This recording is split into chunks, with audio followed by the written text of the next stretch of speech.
Mi nombre es Susana, tengo 55 años, vivo en Oleiros. Soy argentina, nací en Argentina, hija de gallegos emigrantes.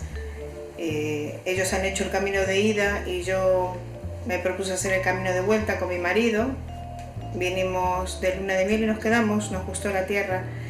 Y bueno, llevamos más de 25 años aquí, conformamos una familia con 2 hijos, los cuales entre los 4 intentamos tirar del carro en una época difícil en la que vivimos. Simplemente a las mujeres en sí que han sido, son y que sigan siendo luchadoras, sobre todo.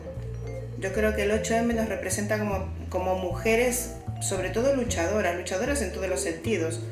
Luchadoras en sacar una casa adelante, sacar unos hijos con una educación medianamente buena, luchadoras a la hora de ir al supermercado y hacer cuentas para ver si nos llega la nómina a final de mes, luchadoras por tener una vida digna.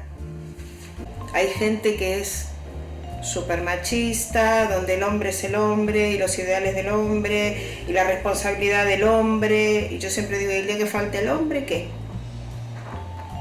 O sea, yo creo que la mujer hoy por hoy está preparada para sacar muchas cosas adelante, muchísimas, y otras muchas más que faltan, que hay que seguir peleando por esas